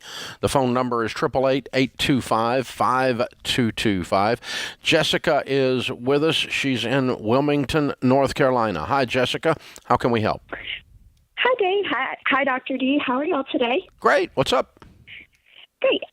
So my husband and I are trying to figure out if we can afford for me to start my career. So just some quick details. We recently finished baby step 2, working on baby step 3, which will probably take us about 5 more months.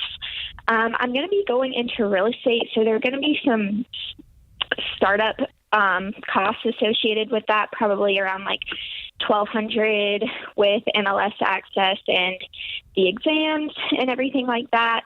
But we will have to figure out getting childcare for our son. So my husband is in the military. We could utilize the base daycare for about $600 a month. But we're wondering if we should essentially pause baby step 3 and save the money for my startup and a few months of childcare to cover that gap in between when I start and when I get my first commission check, or if we should finish up baby step 3 and then save up for those costs associated with me starting work.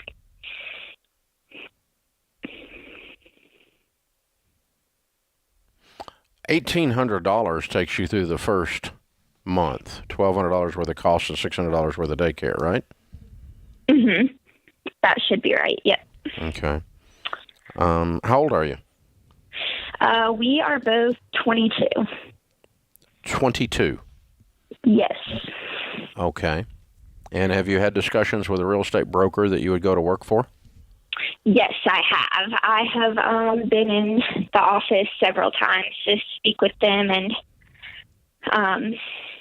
have interest with a particular brokerage. Mm-hmm. And what's their training program like, and what do they project before you to make your first sale? So they have told me, one of the girls who I've been talking to, she said that it took her about 6 weeks to get her first contract, but there are other girls in the office who they've gotten a contract within the first few weeks and some longer. So that is the part. What is going to be your lead? What's going to be your lead source? I'm not 100% sure. Still trying to figure out all of those details. Okay. And what does your husband make a year? He makes around $40,000 a year. Okay. Why real estate?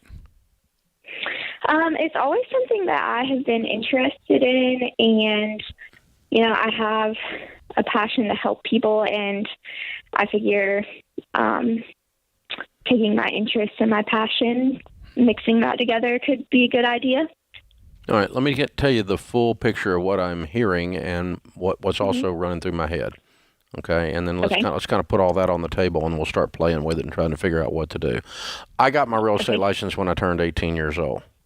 Mm-hmm. I did sell a house 3 weeks later to one of my high school buddies because I was just out of high school, which means both of us were pretty stupid, actually.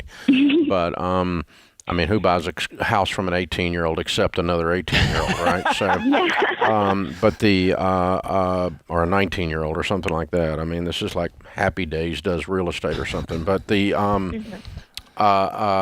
but by and large, I sold real estate actively all the way through college from 18 to 22 years old. And then, and I've had my licenses ever since. So what you're saying can be done. I will tell you from experience, male or female, it's an uphill battle to have credibility to get someone to make the largest purchase that they ever make in their life with a 22-year-old. Mm-hmm. It can be done, but you're going to have people that just simply will not work with you because of your age. because you just don't have credibility. And or they're, they like you, you're sweet, pat you on the head, but won't actually close the deal. You know what I'm saying? That's a lot different than the crusty old 56-year-old battle axe, right? That just tells everybody what to do and they do it, kind of thing. You're just in a different position in your life in terms of credibility. So you need to know that this is not a hot knife through butter. It can be done, right? But you got some uphill stuff. I did it. I think you can do it. I think you should do it. But all of those things contribute to the idea that it's probably going to take a little while before you actually start making money. Right. And so that tells me I want your emergency fund in place before you do this. And that also tells me that the fastest way to cause that to happen and the fastest way to have then the money for the licensing and the daycare months before you get money coming in probably means you look at some other form of extra income as a short-term way to get to your goal of being in real estate faster. Right. Like, I mean, if you could find something and make $1,000, $1,500, $2,000 a month as a part-time gig doing something, and you do the work it pays, something Uber Eats, deliver pizzas, I don't care what you do, or they'll hire you to do something at that real estate office for a couple grand. That would even be better. And you just start immediately doing that. And I would rather you do that than work real estate today and use that money to get the emergency fund finished faster and use that money to get a little bit of a nest egg to go 6 months of daycare and $1,200 worth of upfront expenses, and you're going to have more than that after all. It's probably going to be more like $2,000 by the time you're done. And so I just want you to have all that, and because nothing smells quite as bad as a broke, desperate salesperson. You're right. And I just have with so many folks who want to get into the real estate business. That's why I asked you what you want to do, because the napkin math is so great. We just have to sell 5 houses and I get this cut of this price, and honey, we're going to be rich. And it's super flexible, so I don't even have to deal with the little one anymore, right? And everyone who I know, Dave, and you've done it, I haven't, gets into real estate. It is all the time, 24/7. It's closing deals at 9 p.m. at 6 a.m. It's a lot of work. Yes, a lot of hours, a lot of work, a lot of accessibility. So not trying to dissuade you. I'm saying you have a higher probability of being in the real estate business 5 years from today if you lay a really cash-strong foundation with an emergency fund and your other cash up front before you go in. It's going to help you with your success probability on this because you do have probably a tough fight. I do think you should do it, and I do think you can do it, but I think it's going to be tough. I just have worked with a good real estate folks and not good ones, man, and it's such a difference. It's incredible. Yeah, it is, and they're everywhere. Yeah, I mean, it is truly the Pareto principle. 80% of the business is done by 20% of the people in the business. Really? Yeah, and you take that 80%, and it's another 80-20 again, down to where 1.6% are doing. The vast majority of the transactions. It's crazy. I mean, so you have one real estate agent that's doing 400 transactions a year, and another one does 1 transaction a year. Is it just because it's a side gig, or they just don't hustle, or? Well, no. Some people just reach another level in their career. They're another level in the octane that they're operating off of, and the protein just drips off their eyelids. And it's just, and then. And everything comes together, and some of them build teams to do it with and everything else. So our ELPs we work with all the time, so we're looking at these high octane people, and it's amazing, what can be done. So I don't ever want to be a dream killer, but also don't want a dream turned into a nightmare. That's especially the little one. Yeah, there you go. Hey, Jessica, good luck with it, darling. Thank you for calling in. Let us know how it works out. I'd love to hear from you when you're a big-time successful real estate agent. John, good show. Thank you, sir. Dr. John Deloney. And that puts this hour of The Ramsey Show in the books. We'll be back with you before you know it. In the meantime, remember there's ultimately only one way to financial peace, and that's to walk daily with the Prince of Peace, Christ Jesus.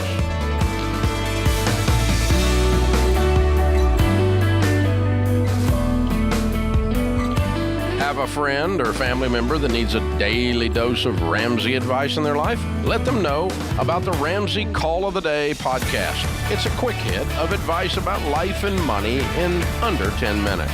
Check out the Ramsey Call of the Day podcast wherever you listen to podcasts.